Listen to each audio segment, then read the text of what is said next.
Sylhet city corporation নির্বাচনে আওয়ামী লীগ মনোনীত mayor প্রার্থী আনোয়ারুজ্জামান চৌধুরী ও স্বতন্ত্র প্রার্থী সাবেক ছাত্রলীগ নেতা আব্দুল হানিফ কুটু নির্বাচনে ইশতেহার ঘোষণা করেছেন। আনোয়ারুজ্জামান তার ঘোষিত ইশতেহারের ২১ দফা বাস্তবায়নের মাধ্যমে গ্রিন, ক্লিন ও স্মার্ট সিটি গড়ার অঙ্গীকার ব্যক্ত করেছেন। অন্যদিকে জনবান্ধব স্মার্ট নগরী গড়ার প্রতিশ্রুতি ব্যক্ত করেছেন কুটু। এছাড়া নির্বাচনকে সামনে রেখে নগরীর দুটি কলেজের হোস্টেল সহ বিভিন্ন স্থানে প্রতিদ্বন্দ্বী প্রার্থী বহিরাগতদের এনে জড়ো করে ভোটের দিন ত্রাস সৃষ্টির পরিকল্পনা নিয়েছেন বলে নির্বাচন কমিশনে অভিযোগ করেছেন জাতীয় পার্টির মেয়র প্রার্থী নজরুল ইসলাম বাবুল। শনিবার নির্বাচন কমিশনে তিনি এই ধরনের শঙ্কা প্রকাশ করে অভিযোগ দায়ের করেছেন। শনিবার দুপুরে নগরীর মির্জা জাঙ্গালে একটি হোটেলের হলরুমে নির্বাচনী ইশতেহার ঘোষণা করেন আওয়ামী লীগের মেয়র প্রার্থী আনোয়ারুজ্জামান চৌধুরী।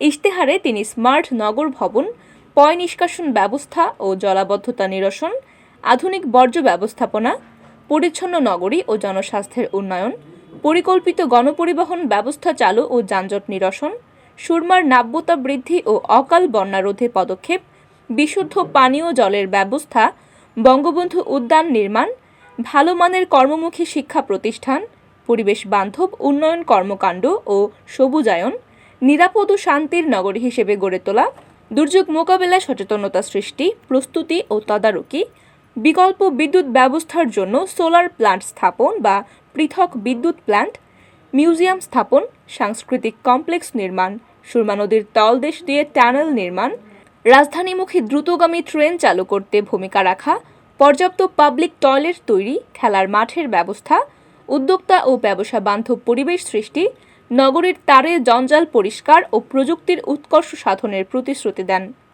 এদিকে সকালে নগরীর টিলাগড়স্থ বাসভবনে সংবাদ সম্মেলন করে ইশতেহার ঘোষণা করেন স্বতন্ত্র প্রার্থী আব্দুল হানিফ কুটু।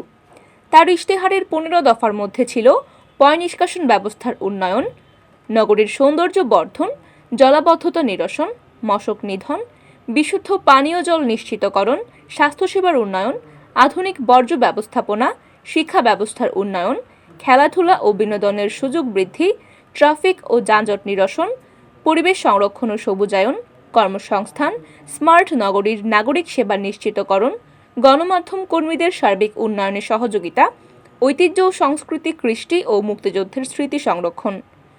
অপরদিকে শনিবার আঞ্চলিক নির্বাচন কর্মকর্তা ও রিটার্নিং কর্মকর্তা বরাবর লিখিত অভিযোগ দিয়েছেন জাতীয় পার্টির মেয়র প্রার্থী নজরুল ইসলাম বাবুল।